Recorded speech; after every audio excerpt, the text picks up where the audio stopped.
काळजी काय घ्यायची? आता उघड्यावर ठेवलेलं अन्न खायचं नाही हे तर एक लक्षात आलं, पण पाणी समजा आपल्याकडे सगळ्यात बेस्ट काय सांगितलं जातं की जर पाण्यातून होत असेल तर पाणी उकळून प्या किंवा क्लोरीनयुक्त पाणी प्या किंवा असं काही करा. तर अस्वच्छ पाणी हा एक मेजर प्रॉब्लेम असू शकतो, कारण सर्वच जण काही अस्वच्छ अन्न खात असतील असं नाही आहे. तर पाण्याचा प्रॉब्लेम असेल तर पाण्याबद्दल काय काळजी घ्यायला पाहिजे? कारण असं सांगितलं जातं की बऱ्याच ठिकाणी जे पाणी पुरवठा होतो तो टँकरने होतो आहे, तो विहिरींमधून किंवा आपण बोरवेल म्हणतो तिथून पाणी येतं.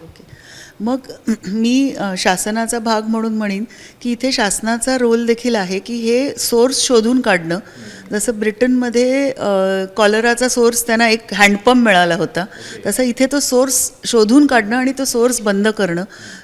पण तोपर्यंत मी काय करायचं हा प्रश्न प्रत्येकाला असेल. तर तोपर्यंत मी माझं पाणी घरच्या लेवलला उकळलं तर कॅम्पॅलोबॅक्टर जेजुनी तर नक्कीच, पण इतर बॅक्टेरिया पण त्यांनी म्हणजे डिस्ट्रॉय होतात.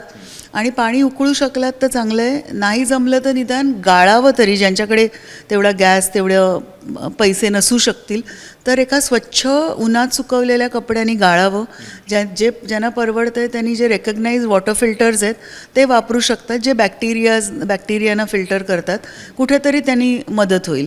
आणि जुलाब झाले फार घाबरायचं कारण नाही आहे, कारण का जुलाब बरे होतात, हा त्रास नंतर होतो. पण जास्त मी गरजेचं सांगेन कोणाला होईल. मला जर तुम्ही कॅम्पॅलोबॅक्टरचे 100 रुग्ण ठेवले आणि सांगितलं की मॅडम ओळखा ह्याच्यातल्या कोणाला व्हायची शक्यता जास्त, आपण त्याला ॲडमिट, तसं काहीच नाही आहे, काही ना होणारच नाही.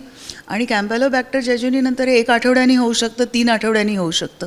फक्त मी सांगेन की जर तुम्हाला पायाकडे कमजोरी वाटू लागली, चप्पल पायातून सटकू लागली आपण चालता चालता, किंवा असं वाटलं की अरे मी खाली पडतोय की काय झालं आहे माझ्या पायानं, असं वाटलं तर ताबडतोब डॉक्टरकडे जा. आणि डॉक्टरकडे जाताना मी म्हणेन की एका मोठ्या हॉस्पिटलमध्ये जायला प्रयत्न करा, सरकारी हॉस्पिटलमध्ये जा. त्याचं कारणही सांगते तुम्हाला की मी तुम्हाला मगाशी जे म्हटलं व्हेंटिलेटरची गरज पडेल फुफ्फुसांपर्यंत जर ते विकनेस आलं तर हे टाळायसाठी पण आपल्याकडे रस्ते आहेत. आपण जे हॉस्पिटलमधल्या पेशंट्सना हे देतोच. IVIG म्हणून एक औषध आहे, त्याला ते अँटीबॉडीजना काउंटर करतं. हे जे मी म्हटलं ना, त्या बॅक्टेरिया त्या जंतूच्या अगेन्स्ट जे अँटीबॉडीज बनतात तेच अँटीबॉडी जाऊन आपल्या नसांवर अटॅक करतात, नसांच्या मुळावर.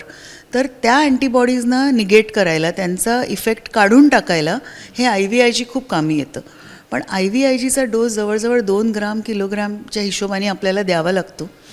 तर एक वायल ती जवळजवळ म्हणजे MRPने घ्यायला गेलात तर 10-15 हजाराची असते. आमच्याकडे ती शासनाचं असल्यामुळे कमी रेट्सनी मिळते. आणि सुदैवानी महात्मा ज्योतिबा फुलेत ही गियाबारेची ट्रीटमेंट आधीपासून इन्क्लुडेड आहे.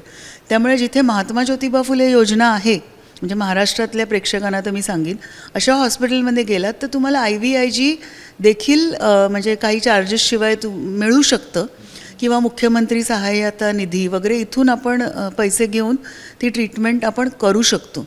दुसरी एक ट्रीटमेंट आहे, मी कंप्लीट करावा आपला विषय म्हणून सांगते, प्लाझ्माफेरेसिस. त्यात काय जर केलं जातं, अक्षरशः एक प्रकारचं डायलिसिसच आहे ते. पूर्ण शरीरातलं रक्त फिल्टर केलं जातं. म्हणजे ते फिल्टर होताना ते अँटीबॉडीज जे आहेत, नुसतं गियाबारीचे नाही, काही अँटीबॉडीज, तुम्ही घेतलेली औषधं, सगळं फिल्टर होतं आणि एकदम शुद्ध रक्त परत पेशंटच्या शरीरात जातं. तर प्लाझ्माफेरेसिस पण एक ट्रीटमेंट आहे ज्याने गियाबारी बरी होऊ शकते. पण आपल्याकडे आपण सहसा IVIGच द्यायचा प्रयत्न करतो. आणि IVIG जर लवकर आणि वेळेत दिलं तर आपल्या पाहण्यात आलं आहे की हा जो ज्याला मी असेंडिंग पॅरालिसिस म्हणतो, पायापासून वर, तो कुठेतरी त्याचा प्रोग्रेस थांबतो किंवा निदान खूप स्लो होऊन जातो आणि तो छातीपर्यंत पोचतच नाही. त्यामुळे पेशंटला ICUची गरज लागत नाही, काहीच लागत नाही. फक्त आम्ही ऑब्झर्वेशनला वॉर्डमध्ये ठेवतो की रोज आम्ही बघतो की विकनेस कमी झाला आहे, वाढला आहे, वर आला आहे का. आणि एकदा आम्हाला कळलं की तो विकनेस खाली जायला लागला आहे की मग पेशंट आनंदाने घरी जातो.